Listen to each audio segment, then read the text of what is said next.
आपने smart city जरूर सुना होगा, लेकिन क्या कभी स्मार्ट खेती सुना है?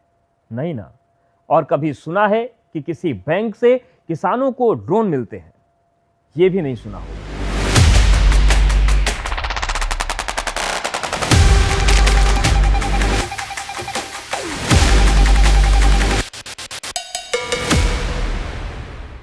लेकिन यह अब सच होने वाला है। अब आपके खेत स्मार्ट होने वाले हैं। खेती अब सिर्फ हल और ट्रैक्टर तक सीमित नहीं रहने वाली। उत्तर प्रदेश में अब खेती का अगला दौर शुरू होने जा रहा है, यानी कि स्मार्ट फार्मिंग का दौर। क्योंकि अब उत्तर प्रदेश के हर जिले में खुलेंगे ड्रोन बैंक्स, जहां से किसान किराए पर ड्रोन लेकर बैंक के ही ड्रोन ऑपरेटर्स के जरिए अपने खेतों में पेस्टिसाइड्स और लिक्विड फर्टिलाइजर्स का छिड़काव कर सकेंगे। सबसे बड़ी बात यह है कि world bank funded scheme UP agrees के सहयोग से सरकार इन ड्रोन बैंक्स के लिए 50% तक सब्सिडी भी देने जा रही है। और इन ड्रोन बैंक्स को चलाने के लिए जिम्मेदारी एग्री जंक्शन और एफपीओ के पास होगी। लेकिन कहानी सिर्फ ड्रोन तक ही नहीं रुकती।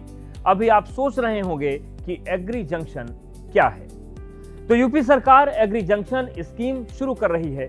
इसमें कृषि से जुड़े पढ़े लिखे युवाओं को गांव में ही नया बिजनेस मॉडल दिए जाने की तैयारी है।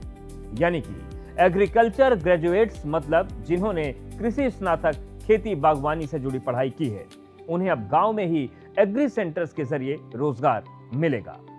इन एग्री सेंटर्स पर किसानों को बीज, खाद, पेस्टिसाइड्स, खेती की सलाह, कृषि यंत्र, नई तकनीकी और सरकारी योजनाओं की जानकारी एक ही छत के नीचे मिल सकती है। इसके साथ ही साथ किसान सॉइल टेस्टिंग के आधार पर फर्टिलाइजर के बारे में सलाह, फसल प्रबंधन और बाजार से जुड़ी जानकारी हासिल कर सकेंगे। इसके अलावा छोटे कृषि यंत्र किराए पर मिलेंगे, उपकरणों की मरम्मत, कृषि उत्पादों की बिक्री और प्रोसेसिंग की सुविधा भी मिलेगी। सोचिए, पहले किसान को एक छोटे से काम के लिए शहर भागना पड़ता था। अब गांव में ही मिलेगा टेक्नोलॉजी, सलाह और आधुनिक खेती का पूरा सिस्टम। दरअसल योगी सरकार का फोकस है कि खेती की लागत कम की जाए और पानी और दवा की बचत हो और कम समय में ज्यादा उत्पादन मिले।